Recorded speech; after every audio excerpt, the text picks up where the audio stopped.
समझता है और हर महीना होते ही लाइट बिल, रूम किराया और तो और नल बिल देता है, और फिर भी इस वीडियो को सुन करके अगर उसके अंदर कोई जिज्ञासा नहीं जगती है तो आपको रूम खाली करके अपने गांव में चला जाना चाहिए वापस।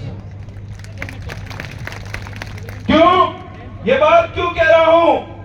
क्योंकि एक भाई ने जब पानी की बात को रखा था और कहा था कि हमें पानी के अंदर भी आरक्षण चाहिए, हमने जब हमारे इलाके के अंदर बड़े बड़े बांध बनवाने थे तब पूरी जमीन दी और वहां पालों की पाले स्थापित हो गई।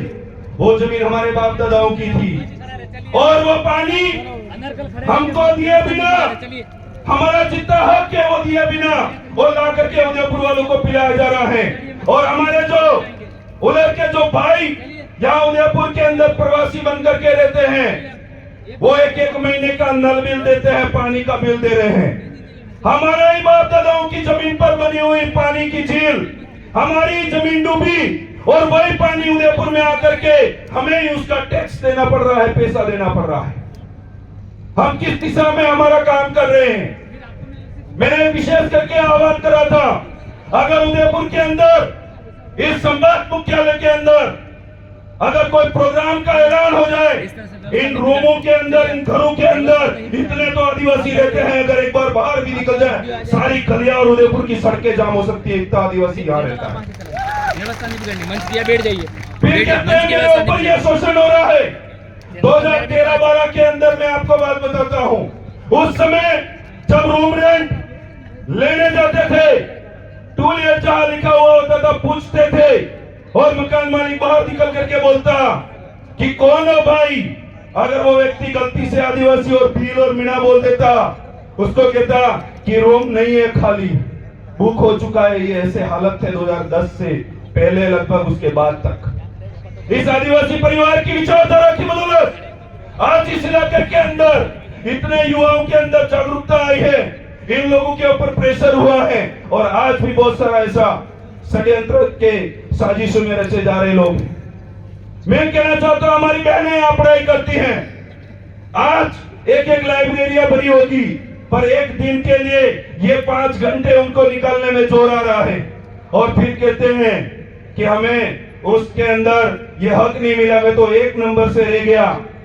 अरे भाई, अगर भीड़ जहां दिखानी होती वहां दिखा दी होती तो 2 नंबर भी और 5 नंबर भी कम होते, तो ये गूंगी बेरी जो सरकार है उनको हिल करके देना पड़ता और हम नौकरी भी लग गए होते। पर जहां लड़ना होता है वहां आते नहीं है।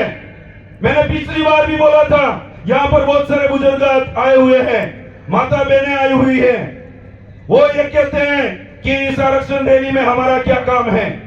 मैं कहना चाहता हूं, इस उदयपुर के आसपास 20 से 25 किलोमीटर के अंदर बहुत बड़ी बड़ी पाले हैं। उन पालों के अंदर खुद का पानी था, खुद का खनिज और खुद का अनाज उत्पन्न करके वो लोग अपना जीवन यापन करते थे। पर वहां दारू की दुकानें खोली और थोड़ा एक तरफ तो स्कूल है और दूसरी तरफ मंदिर खोल दिया। हमारे लोग उधर जाने लगे, विद्यालय की ओर नहीं गए और वो सारी जमीनें बिक करके वो लोग आज वहां बड़ी बड़ी होटलें बना दी उन लोगों ने। ये क्यों हुआ? क्योंकि हमारी जागरूकता की कमी की वजह से बहुत सारी चीजें हमसे छीनी गई।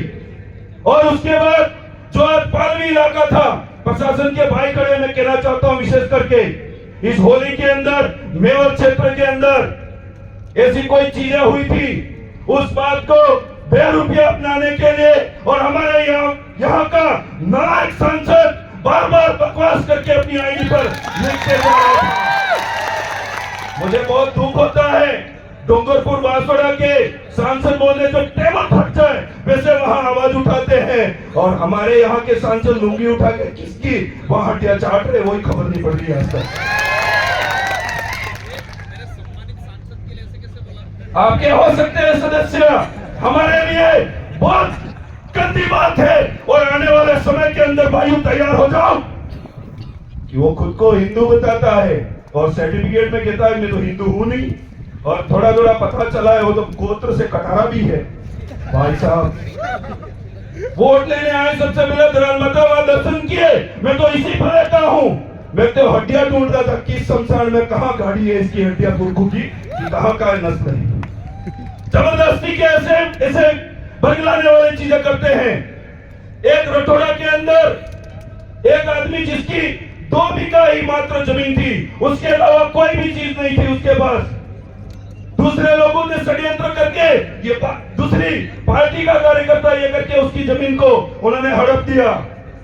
और हड़पने के बाद जब हमने उसका साथ सपोर्ट दिया उस व्यक्ति का, उसके बाद शासन प्रशासन नस्ते नाबूद हुआ और झुका और दूसरी जगह 10 बीघा जमीन उसको अलॉटमेंट करके दी। मेरे भाई, ये चीजें हमें लड़ने पर मिली और हम अगर यहां आए और बोल करके चले गए और फिर हमारा जमीन सो गया तो आने वाले समय में फिर कहीं रैली होगी, फिर उठेंगे, तो ऐसे काम नहीं चलेगा। हमें हर मोमेंट में हमारे इलाकों में हमें कार्य करना पड़ेगा।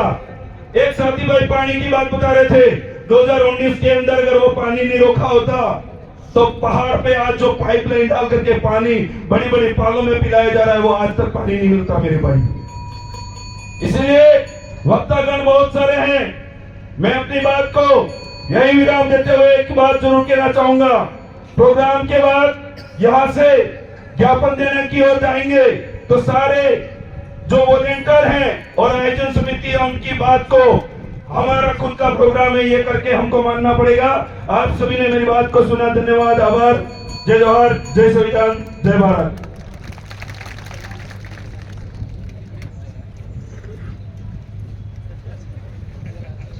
बहुत बहुत धन्यवाद जीतू भाई को। अब मैं अगले वक्ता के रूप में टेप प्रदेश अध्यक्ष दिनेश जी कांत से निवेदन करूंगा कि आप अपना वक्तव्य रखिए।